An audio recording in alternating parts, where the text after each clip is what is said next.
Assalamualaikum warahmatullahi wabarakatuh. Perkenalkan, nama saya Citra Kurniawati. Saya merupakan mahasiswi semester 5 dari jurusan Hubungan Internasional Universitas Mula Warman.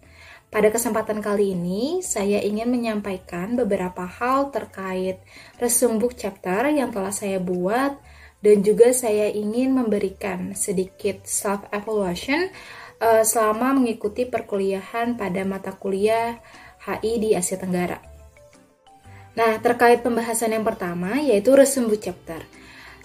Jadi kemarin dari 4 karakteristik yang melekat pada Asia Tenggara, saya mengambil karakteristik yang 4, yaitu external power, yang dimana ini saya gunakan sebagai tema dalam penelitian saya atau tulisan saya.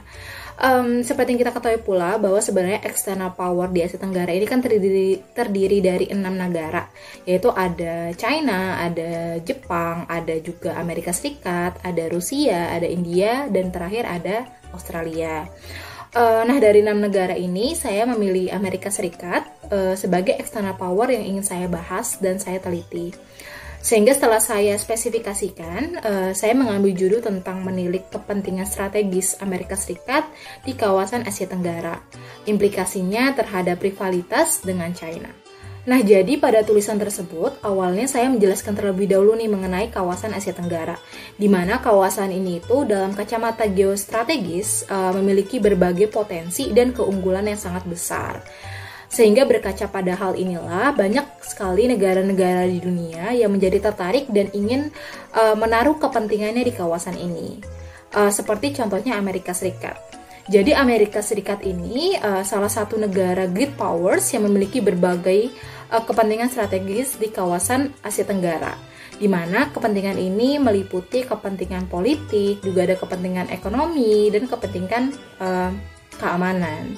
Jadi pada tulisan kali ini saya menjelaskan satu persatu kepentingan tersebut, yaitu kepentingan politik, kepentingan ekonomi, dan kepentingan keamanan, di mana kepentingan inilah yang ingin dicapai dan juga diwujudkan di kawasan tersebut oleh Amerika Serikat. Nah, tetapi seperti yang udah saya singgung sebelumnya di awal, kalau sebenarnya banyak sekali gitu negara yang ingin menaruh kepentingannya di kawasan ini.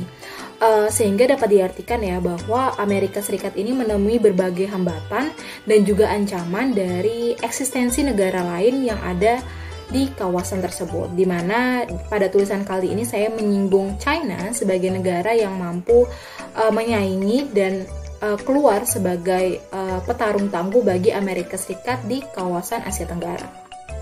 Jadi, rivalitas di antara kedua negara great powers ini itu memang sangat mempengaruhi ya bagaimana kepentingan dan pengaruh Amerika Serikat di kawasan. Karena peningkatan kekuatan China di kawasan tersebut itu memang tidak bisa terhindarkan kembali. Apalagi ketika melihat China itu udah mulai tumbuh menjadi negara dengan pusat gravitasi baru di kawasan Asia Tenggara. Lalu selain memang China itu memiliki ambisi yang besar, China itu juga didukung dan dibantu oleh kekuatan dari perekonomiannya, di mana hal ini tuh semakin membuat upaya rebalancing atau strategi Amerika Serikat itu semakin sulit untuk dilakukan.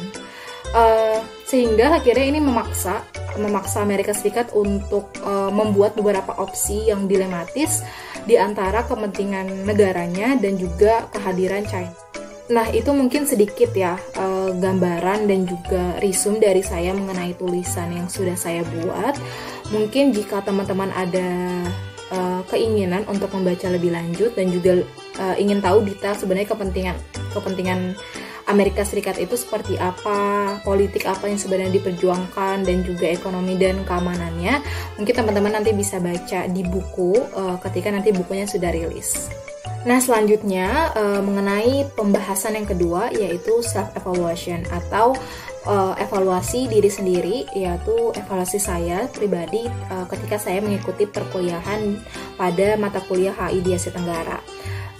Saya merasa materi kuliah yang saya dapat pahami itu sekitar 80%. Instrumen penilaian ini berangkat dari penjelasan materi oleh dosen pengampu di termin 1 dan juga agenda sharing session di termin 2. Kemudian untuk materi perkuliahan yang paling saya sukai atau saya minati itu adalah ketika membahas tentang isu-isu kontemporer yang ada di Asia Tenggara. Sebenarnya untuk materi yang udah dijelaskan itu sebenarnya sudah cukup baik dan juga cukup menarik untuk dipelajari. Tetapi kalau ditanya apa yang paling saya favoritkan, mungkin saya akan menjawab isu-isu kontemporer. Jadi contohnya seperti isu terorisme, terus juga ada hak asasi manusia, lingkungan, kerjasama, atau bahkan konflik-konflik yang terjadi di Asia Tenggara. Selain itu, dari berbagai materi yang udah disampaikan dan sudah diajarkan, saya juga merasakan berbagai manfaat. Seperti contohnya, saya sebagai mahasiswa HI, saya merasa menjadi lebih banyak mengetahui tentang seluk-beluk dari negara-negara di Asia Tenggara. Kemudian juga tentang hubungan mereka, khususnya dalam hubungan kerjasama, seperti contohnya dalam kerangka kerjasama ASEAN. Selain itu, saya juga lebih banyak gitu mengenal mengenai isu-isu, terus juga konflik, terus juga permasalahan yang terjadi di Asia Tenggara, di mana hal ini tuh ternyata sangat mempengaruhi atau memiliki andil besar dalam dunia internasional. Selanjutnya, sebagai generasi muda Kalimantan Timur, Indonesia, saya menjadi lebih banyak mengetahui kalau sebenarnya Indonesia, khususnya Kalimantan Timur, ternyata memiliki keterikatan hubungan yang sangat kuat dengan negara-negara tetangganya. Seperti contohnya Malaysia yang dalam sharing session beberapa minggu lalu, kita ada membahas mengenai suku Suluk. Kemudian melihat hal ini, saya menjadi lebih aware dan juga menjadi lebih tahu bahwa ternyata pembahasan HI itu sangat relate dan juga sangat dekat dengan kehidupan sehari-hari kita, khususnya bagi saya yang tinggal di Kalimantan. Jadi saya merasa ini sangat menarik dan juga sangat bermanfaat dan banyak sekali nilai-nilai positif yang bisa kita petik dari pelajaran ini. Baiklah, mungkin itu saja yang bisa saya sampaikan mengenai evaluasi dan juga tadi di awal mengenai resume dari book chapter saya. Terima kasih atas perhatiannya. Sampai jumpa lagi. Wassalamualaikum warahmatullahi wabarakatuh.